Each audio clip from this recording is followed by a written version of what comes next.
Hello, my name is Tammy Huang, and today I will be presenting on current water issues relating to Flint and Standing Rock.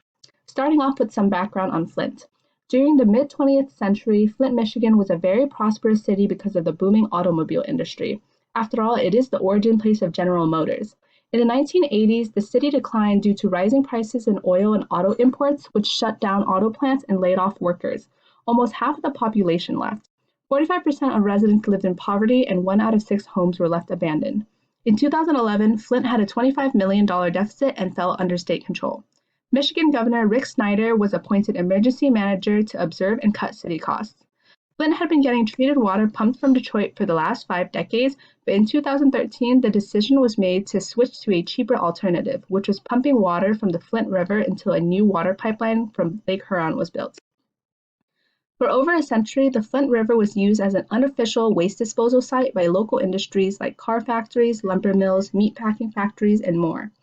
The river is also polluted by raw sewage from the city's waste treatment plant, agricultural and urban runoff, and toxics from leaching landfills. It is so heavily polluted that it's rumored to have caught fire twice. In April of 2014, the switch to pumping water from the Flint River began. Flint officers failed to treat the highly corrosive water from the river, and the lead reached thousands of people. There were many complaints from residents about the discolored foul water that was causing hair loss, rashes, and itchy skin. Virginia Tech tested 252 water samples and found that 17% of them had lead levels above federal action level.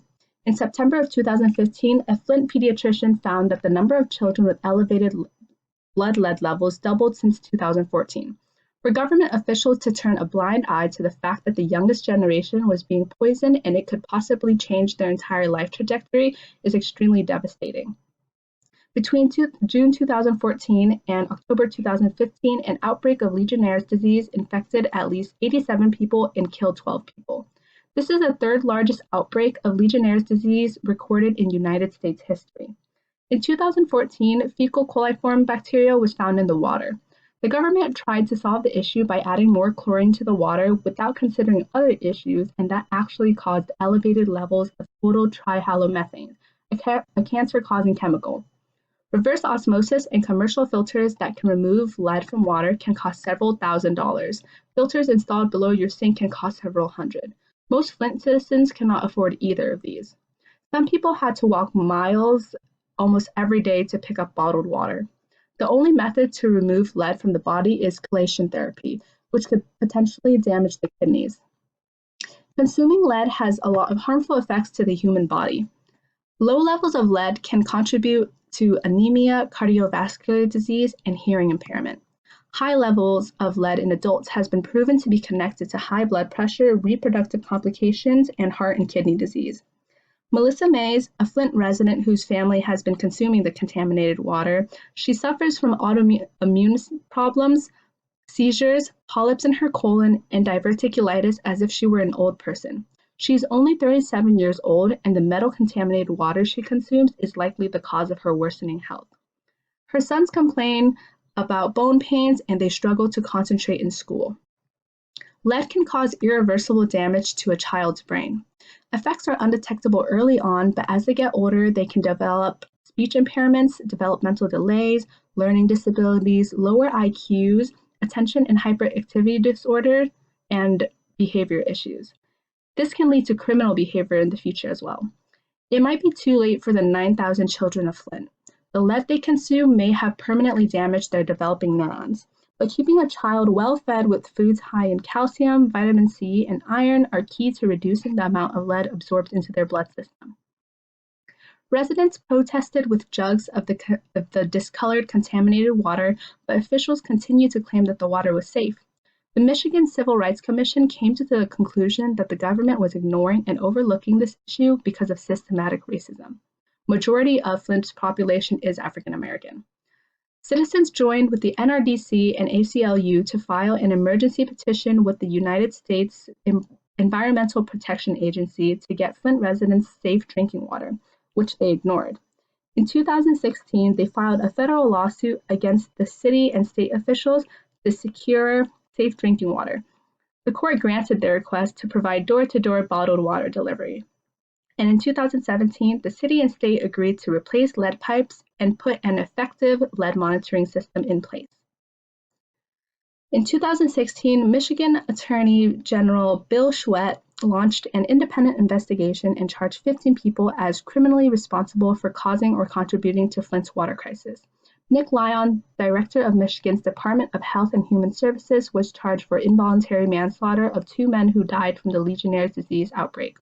Dr. Eden Wells, the state's chief medical executive, allegedly threatened to withhold funds from a project when researchers were exploring the Legionnaire's outbreak. 4 state officials were charged with tampering of lead test results. 2 former Flint emergency managers, 3 Flint city officials, and some Michigan Department of Environmental Quality and Michigan Department of Human and Health Services employees were also charged. However, Governor Snyder was not. In April of 2018, Governor Snyder announced that bottled water would not be provided to residents anymore, making it seem as if the water crisis was solved. Although the situation is better, it is still not fixed. Currently, 85% of lead pipes have been replaced, but because of the COVID-19 pandemic, that work has been paused. Now I'm going to talk about Standing Rock, starting off with some background information. The Dakota Access Pipeline is a 1,200-mile pipeline to be built by Energy Transfer Partners that would transport up to 570,000 barrels of crude oil daily from North Dakota to Illinois. The pipeline would connect oil wells in Bakken Shale to various valuable consumer markets. In December of 2016, the Obama administration rejected permits for the pipeline and ordered a full environmental impact statement to analyze the impact on tribes' treaty rights and alternative routes. Then in January of 2017, 1 week into office, Donald Trump signed an executive order to expedite the construction of the Dakota Access Pipeline, which was then finished in June of 2017.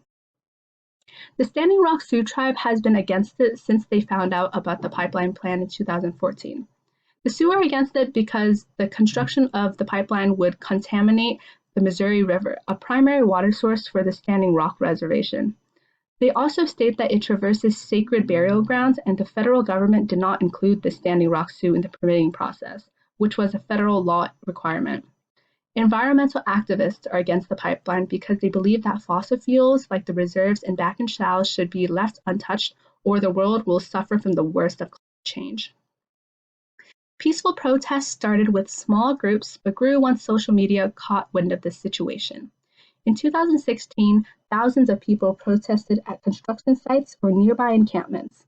People set up tents and teepees on ETP's land to slow construction and even threatened to block off the highway. Some dedicated protesters stayed even through the cold winters of North Dakota. The Standing Rock Sioux tribe sued the Army Corps of Engineers, the group that permitted the project, accusing them of violating the National Prehistoric Preservation Act and the National Environmental Policy Act. In March of 2020, the federal court shut down the Dakota Access Pipeline permit and ordered a full environmental impact statement. The U.S. Army Corps of Engineers had to re-examine the risks and conduct a full environmental impact statement. The federal court then ruled that all existing permits were a violation of the National Environmental Policy Act, and on July 6 of 2020, the court ordered the pipeline to be emptied and close all operations by August 5, 2020. And then on July 14 of 2020, the D.C. Circuit granted an administrative stay on the July 6 order to give the court more time to consider the emergency motion. The pipeline is allowed to operate until then. Local and state media covered these stories, but national media outlets were very late to report about it. Even when they did cover these stories, many important pieces of information were not included. For example, national outlets did not highlight how government emergency managers chose budget over the safety of Flint residents and allowed foul water from the Flint River to flow into homes for years. 1,000 undocumented immigrants drank the poisoned water for longer than other residents because there was not enough information about the crisis and help in their languages. Protests against the pipeline were ignored by national media until violence exploded between security and protesters. Even when law enforcement escalated their violent measures, news networks barely covered the topic. Amy Goodman, a journalist, was arrested for allegedly trespassing. She caught footage of police officers allowing their dogs to charge at protesters. The tribe also claimed the police used pepper spray, rubber bullets, concussion cannons, and more to repel protesters. Because these stories are about communities of people of color, despite them being a serious environmental hazard, the media neglects them. All throughout history, national media always favors stories concerning Caucasian people over people of color. These stories are important because the media is trying to shy away from these issues to keep government officials happy, but they should be spreading awareness about the tragic realities of these problems so that people around the world can offer help. We should care about these issues because they affect real people and their health. This is my citations page, and that concludes my presentation. Thank you for watching.